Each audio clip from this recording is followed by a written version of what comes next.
Hello, and welcome to this component overview video for Dark Souls the board game's Assassin class.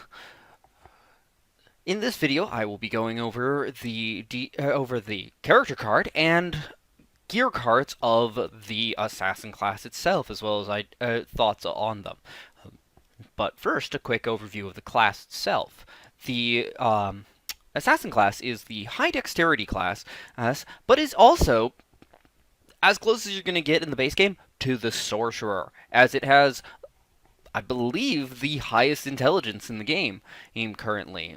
There will be a Sorcerer with the character class pack whenever that comes around, and for those of whom that do want to play a Sorcerer, as well as a Pyromancer in there as well.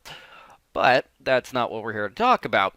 I feel that the Assassin might be the second easiest of the two to play a solo game because you can get very easily into dodge-heavy builds. But the Assassin also does start with one of the worst weapons in the game, as it's the only one that has a -1 to your die result. But, alright, let's get into it. Here we have the Assassin's art picture for his character card. It has the Lothric Castle in the background with the fountain where you find the Winged Knight. This is also the same a portion of the same picture that is used for the Knight character class. The Assassin's stats, with an 8 threat, making it the third highest threat, are mainly a dexterity focus, but he is also the intelligence character, as no sorcerer was given in the base game. He has the highest intelligence, and thus, like I said, will end up with a sorcery, and still has a decent faith and dexterity. He may have the lowest faith, though, in the game. It's just the lowest is still pretty decent. As for his spark ability, it's backstab. Once per spark after a successful dodge, the assassin may attack the enemy he dodged. The attack does not cost stamina, but must have range to the enemy. So you either need a reach weapon or you need to not move, but it's still a free attack, hitting as hard as you can with that one weapon. Now on to the starting gear for the assassin. We have the target shield, which it gives a dodge with no requirement. Then we have the assassin armor, which also gives a dodge. He's the only one that starts with 2 dodge. Because, well, that's kind of his thing. But also in this case has a black die for both physical and magical defense. Then the S-Stock, as his weapon, I believe is the weakest of the starting weapons, as it's 2 black dice with a -1 to your result, or 3 black dice for 3 stamina, also with a -1 to your result. I've seen a lot of times where that -1 on top of the -1 armor of the basic monsters ends up resulting in a lot of damage. It's not happening. Next up, we have the class treasure decks for the assassin, starting with the Rotten Grue Dagger. I know what it's referencing. It's the big dog beast things from Dark Souls 3, but never knew how to pronounce that. Like the S-Stock, it's a 2 black or 3 black with a -1 for a 0 or 3 stamina, but also poisons. Then we have the Shadow Armor with a very high dexterity requirement of 34. When you dodge, you may move 2 nodes instead of 1. And it gives 2 dodge dice, as well as 2 upgrade slots.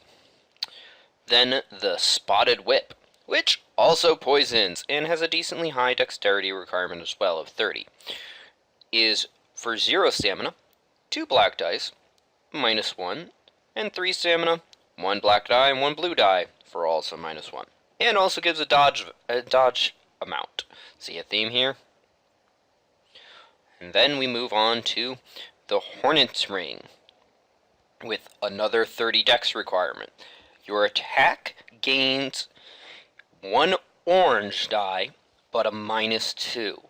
That more often than not means a 3 black die, I believe, basically. It's most of the time will be better than other things, like the -2 is easily counteracted.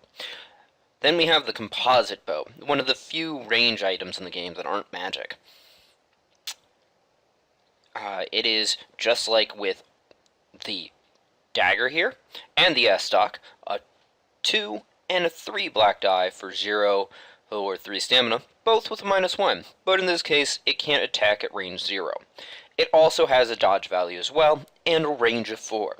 And the stat requirements aren't too bad, with a 15 strength and a 20 dexterity. Sorry, 21.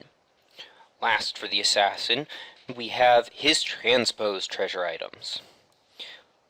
First off, we have the Karthus curved sword, which has a very high dexterity requirement of 35 and also an intelligence requirement of 25.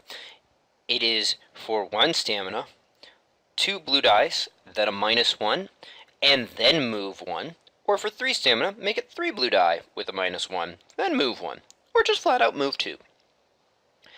The Lucarin is very similar in terms of what it does. Oh, sorry, the curved sword also adds a dodge of 1. This requires a 31 intellect and dexterity. It has 2 black dice for 1, and with a blue die as well, at a -1, then move 1. Then, for 4 stamina, you can do 3 black dice and a blue die for -1, and move 1, or just move 2. I think I'd rather have the curved sword, personally, between the two. This also has a dodge, but also has a defense for physical and magical resist of a black die. And then the Umbral Dagger requires a 35 in both intelligence and dexterity, with for 0 stamina having 2 blue dice and a -1, and 2 stamina having 2 orange dice and a -1, which I think is the better of these 3. And then for 3 stamina, you can add a blue die on top of the 2 orange dice and a -1. And again, also has a dodge. Nice to see dodge values. But again, it makes sense here. Now, the Avil Armor we have next, which requires a lot of things. 24 strength, 38 dexterity, making it, I believe, so he is the only one that can use it out of the starter. Nope, I apologize, the knight can also. And a 24 intellect as well. It has 2 dodge, which is very nice for the armor, and a blue die for both physical and magical. And then the Elkhorn Round Shield, with a 34 dexterity, and also another defensive item that requires the same strength and intellect from the assassin, being a 16 in each case. You can, and it says here, you can equip his weapon in one hand while you have a two-hander in your other, which is very nice if you've got a decent two-hander. I feel this would probably be used for a different in class, although the Lucarin here is a two-hander. On top of that, it still also adds 1 dodge, a black die for physical, and 2 black die for magical. Thank you for watching. I hope this was helpful. Well, if it was or you enjoyed it, feel free to press that like button. If you feel somebody else might like it or would help them, feel free to share it. If you didn't like it, go ahead and press that dislike button. But try to leave a constructive comment in the process. Also, if you feel like leaving a comment in general, go for it. And if you want to see more things like the other class videos, or any of my miniature paintings videos, unboxings, or let plays, and other things, feel free to subscribe. I hope you enjoyed. Have a wonderful day. Bye-bye.